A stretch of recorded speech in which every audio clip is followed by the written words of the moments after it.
मिश्रा जी, आप इसे चर्चा की शुरुआत करना चाह रही हूँ कि ऐसी कौन सी गंभीर बीमारी हो गई है केजरीवाल जी को जो कैंपेनिंग में तो ठीक हो जाती है लेकिन सरेंडर करने के नाम पर काफी गंभीर हो जाती है। बीमारी है जब उन्होंने बोला, और ये तो डॉक्टर इलाज करेगा जी। भारतीय जनता पार्टी के लोग तो इलाज करेंगे नहीं। और भारतीय जनता पार्टी के पेट में दर्द भी नहीं होनी चाहिए। इन्हें तो अपनी दादागिरी दिखाते रहनी चाहिए। अच्छा, पंजाब में सांसद जिता दो, भगवंत मान की सरकार नहीं रहेगी। ये कौन सा लोकतंत्र है, कौन सी दादागिरी है भारतीय जनता पार्टी। हमारे देश के प्रधानमंत्री बिहार में कहते हैं तेजस्वी को जेल जाना होगा। क्या ईडी के चीफ हो गए हैं क्या प्रधानमंत्री जी भी? इन्हीं के हाथ में हो गया जांच पीछे, सब कुछ यही कर रहे हैं। आप अभी तेजस्वी पर कहां पहुंच गए? अभी तो अरविंद केजरीवाल पर ही रही है ना। उदाहरण दे रहा हूँ कि भाई उन्होंने एक एप्लीकेशन डाला है कोर्ट में, कोर्ट उसका देखेगा क्या है, नहीं है, एक्सटेंड करना है या नहीं करना है। बीजेपी के पेट में दर्द क्यों है? नहीं, बीजेपी के पेट में क्यों दर्द हो रहा है मैं बता रही हूँ, क्योंकि आपके जो मंत्री हैं, आपके सरकार में जो मंत्री हैं सौरभ भारद्वाज, वो तो सीधा बीजेपी पर मारने की साजिश का आरोप लगा रहे हैं। इतना बड़ा आरोप।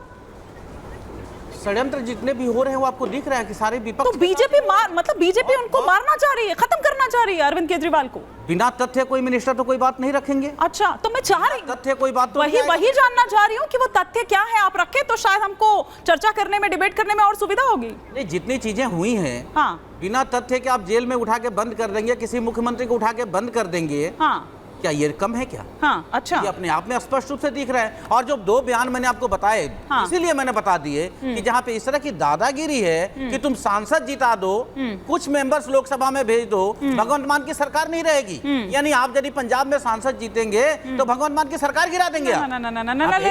जब आप ये ला रहे हैं ना तो फिर आप उसको ट्विस्ट एंड टर्न देने की कोशिश कर रहे हैं। लेकिन राजीव जेटली जी, कल कहा है कोई ज्यादा, लेकिन राजीव जेटली जी आप पर आरोप लगा रहे हैं, आप सरकार के मंत्री, आम आदमी पार्टी सरकार में जो मंत्री हैं सौरभ भारद्वाज, की आप मारना चाहते हैं अरविंद केजरीवाल को।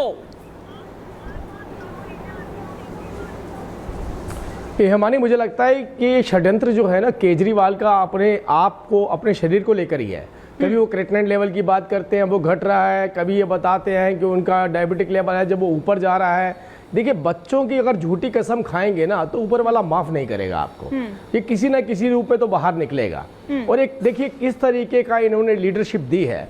जिस पार्टी का शीर्ष नेतृत्व झूठी कस्में खाने के बाद किसी पद पर पहुंचा हो तो उस पार्टी का जो कार्यकर्ता होता होगा उसके लिए क्या संदेश जाता होगा।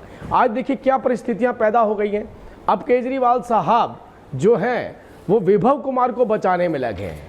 एक बार भी मनीष सिसोदिया की बात नहीं करी कि प्रचार के लिए मैं भी अर्जी देता हूं मनीष सिसोदिया बाहर आ जाए। क्योंकि इतनी पेचीदगियों में फंस चुके हैं, जवाब नहीं दिए जा रहे, बार बार पूछे जाने पर विभव कुमार को बचाते हुए नजर आ रहे हैं। तो आप सोचिए दाल में कितना बड़ा काला है। किस तरीके से इनके अपने जो ऊपर है वो उंगली उठाने वाले लोग इनके अपने ही नेता हैं। और लगातार देखिए प्रधानमंत्री पर उंगली उठाते हैं, लेकिन लगातार देखिए कितने लोगों को इन्होंने निपटाया अपनी ही राजनीतिक पार्टी के अंदर, और निपटाते ही चले जा रहे हैं। ये ऐसा नहीं है कि मनीष सिसोदिया को निपटाने वाले कोई और हैं। जब भ्रष्टाचार किया तो मनीष सिसोदिया को आगे कर दिया, जब भ्रष्टाचार किया तो सतेंद्र जान जी को आगे कर दिया, जब भ्रष्टाचार किया तो पहले देखिए किसी और के ऊपर इल्जाम लगाया। पंजाब का एक मंत्री था जिसको इमीडिएटली बाहर किया गया क्योंकि उन्होंने व्यक्तिगत भ्रष्टाचार शुरू कर दिया था। जो इनका मॉडल है भ्रष्टाचार का उसमें वो फिट नहीं बैठ रहे थे। तो हर कोई व्यक्ति जो इनकी नीतियों के हिसाब से नहीं चलता, जो इनकी तरह झूठ नहीं बोल पाता, जो इनके तरीके से भ्रष्टाचार नहीं कर पाता, वो इनकी कहीं ना कहीं जो इनका सिस्टम उससे बाहर हो जाता है। तो आज यही सिस्टम से बाहर हुए लोग हैं। आप देखिएगा कल को ये मनीष सिसोदिया को साइड कर चुके हैं, ये सतेंद्र जैन को साइड कर चुके हैं। अगला नंबर हो सकता है जिसकी आप बाइट दिखा रहे हैं सौरभ भारद्वाज, उनका भी हो। सुनिए ना, राजनीति अपनी जगह है जेटली जी, राजनीति अपनी जगह है, लेकिन स्वास्थ्य से जुड़ा मामला है। वो कह भी रहे हैं, बता रहे हैं कि भैया 7 किलो उनका वजन घट गया है वहां भीतर जेल में। तो आप स्वास्थ्य से लेकर मतलब आप लोग ऐसा क्यों कह रहे हैं कि नाटक कर रहे हैं? जरूरी तो नहीं किसी की बीमारी का मजाक उड़ाना या स्वास्थ्य से संबंधित अगर कोई देखिए नहीं हिमानी वेट घट गया है, वेट घट गया, गौर कीजिएगा, वेट घट गया है। ये इल्जाम इन्होंने जेल में भी लगाया था और इसका मतलब जेल में वेट नहीं घटा था, अब बता रहे हैं वेट घट गया है। ये जो झूठ बोल के पिछले 7, 8, 10 दिनों का प्रचार किया इन्होंने, उस झूठ की वजहों से इनका वेट घट गया है। अच्छा। अगर ये वेट घटने की बात होती, अगर ये कहते हैं उपचार करवाना चाहते हैं, टेस्ट करवाना, किसने मना किया इनको टेस्ट टेस्ट ना करवाइए, बहुत सिंपल सा ब्लड टेस्ट होता है, उसमें आपका क्रिएटिनिन लेवल आ जाता है। डॉक्टर आपको परामर्श देगा कि किस तरीके का आपका उपचार करना है। देखिए उसके बाद कहां पहुंच गए ये, पंजाब में, कहां पहुंच गए दिल्ली में। एक भी बात ऐसी है जिनकी मेडिकल रिपोर्ट से जुड़ी हुई हो, एक मेडिकल रिपोर्ट में क्रिएटिनिन लेवल बता के आप पूरे देश की राजनीति करना चाहते हैं। राजनीति कर रहे हैं निवांश शर्मा, नाटक कर रहे हैं आप लोग, सीधा सीधा आरोप लगा रहे हैं जेटली जी यहाँ पर। कोई ना कोई कमी जरूर पाई जाएगी। वो कह रहे हैं कि भैया टेस्ट करा लीजिए, और टेस्ट कराने के लिए 7 दिन और क्यों चाहिए आपको?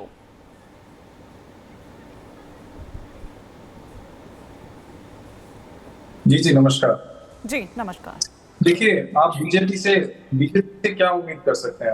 आप बीजेपी का अभी तक का चलन देख लीजिए। चुनाव में क्या किया इन्होंने, चुनाव में किन किन मुद्दों पे इन्होंने चुनाव लड़ा है। ये कभी जुमलों से भरा हुआ चुनाव प्रचार रहा है इनका। ये कभी मुजरे की बात करते हैं, कभी मंगलसूत्र की बात करते हैं। इनके पास ना कोई विजन है, ना इनके पास एम्पैथी है। आप भूल जाइए, ये चुनाव प्रचार पे जा रहे हैं। ये किसी की मेडिकल प्रॉब्लम समझेंगे। इनके लिए केवल और केवल जितना डायलिसिस कब से शुरू करवानी है? एम्स में डायलिसिस करवाएंगे क्या? चाहे चंडीगढ़ में वोट चोरी करना हो, चाहे चंडीगढ़ में कैमरे के ऊपर आपने देखा कैसे इन्होंने वोट चोरी किया। तो इनके लिए केवल राजनीति में जीतना मायने रखता है, उसके लिए इन्हें कुछ भी करना पड़े। आप इनसे एम्पैथी की उम्मीद बिल्कुल मत करिए। लेकिन सुनिए ना निवांश जी, लखनऊ से लेकर पंजाब से लेकर और दिल्ली में जबरदस्त प्रचार किया उन्होंने, चुनाव प्रचार। इतनी तपती गर्मी में, इतनी भरी दोपहरी में, जब पारा 47-48 डिग्री जा रहा है, इतनी भरी धूप में, ना केवल इतना बल्कि विभव कुमार के समर्थन में भी वो उतरते हैं सड़कों पर, तब तो वो ठीक रहते हैं। मतलब ठीक रहने चाहिए, भगवान करे। लेकिन जिस तरह की बात यहां पर आ रही है कि जैसे ही 2 जून पास आ रहा है तो वैसे ही कीटोन नंबर उनको नजर आ रहा है। आपका क्विक रिएक्शन संजय राणा जी करो। जब देश की आजादी के लिए क्रांतिकारी लड़ते थे तो वो भी ऐसी गर्मी में प्रचार किया करते थे। आज देश के संविधान को बचाने के लिए अरविंद केजरीवाल जी गर्मी में प्रचार कर रहे हैं तो उनकी तारीफ करिए। तबीयत खराब होने के बावजूद भी इतनी गर्मी में वो प्रचार कर रहे हैं। वो खुद कह रहे हैं कि 7 किलो वजन घट गया, कोई सीरियस प्रॉब्लम नहीं हो सकती है। डॉक्टर्स ने कहा कि कोई सीरियस बीमारी भी हो सकती है, आप टेस्ट कराइए। जो टेस्ट उनको लिख के दिए हैं वो केवल सीरियस बीमारी की जांच के लिए ही लिख के दिए जाते हैं। लेकिन आप बीजेपी से क्या उम्मीद करेंगे? बीजेपी से आप उम्मीद करेंगे कि ये समझेंगे, किसी हालत में नहीं समझेंगे इस बात को। ये वो लोग हैं। पर आप सोचिए ना कि आपके मुख्यमंत्री कह रहे हैं टेस्ट कराने की बात कर रहे हैं, वो कीटोन लेवल की बात कर रहे हैं, वो कह रहे हैं कि भैया कोई गंभीर समस्या हो सकती है, कोई गंभीर बीमारी हो सकती है। लेकिन आपके मंत्री तो 2 हाथ आगे निकलकर कह रहे हैं कि बीजेपी जान से ही मारना चाह रही है उनको। लेकिन संजय राणा जी, आप क्या देख रहे हैं? क्या राहत वाकई देगा कोर्ट? क्योंकि जिस तरह से हवाला दिया गया है उनके वकील द्वारा, तमाम और जो पुराने इस तरह के केसेस हैं उनका हवाला दिया गया है, क्या वाकई आपको लग रहा है कि जिस तरह से हवाला वो दे रहे हैं, तिहाड़ दूर है या फिर वापस जाएंगे या 4 जून वो रिजल्ट देखकर जाएंगे? गुड इवनिंग ना फेलो पैनलिस्ट। देखिए, कहावत आपने सुनी होगी, रायता फैलाने वाली। तो क्या है ना, आम आदमी पार्टी हो या केजरीवाल हो, ये रायता फैलाते हैं। चाहे वो झूठ का रायता हो, अफवाहों का रायता हो, आरोप का रायता हो। तो ये नया रायता है, बीमारी का रायता। ये आदत पड़ी हुई है इनकी। देखिए, ऐसा है कि अगर आपको कोई बीमारी है, आप जेल में हो, तो जेल प्रशासन की ड्यूटी होती है कि आपका इलाज अच्छे से अच्छे हॉस्पिटल में कराए, इंक्लूडिंग एम्स की बात कर रहे हैं। अगर उनको जरूरत पड़ेगी तो आपको विदेश भी भेजा जाएगा इलाज कराने के लिए।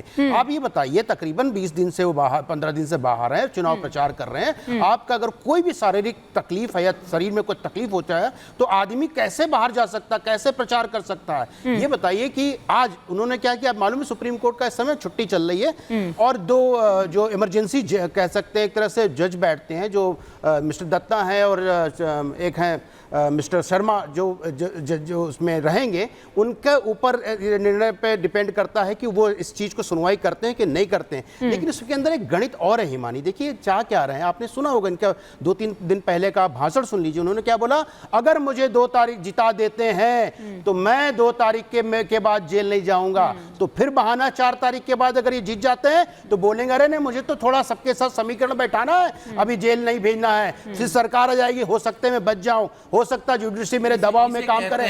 तो इस तरह की भ्रमित भावना करना और बरगलाना, ये रायता फैलाने वाला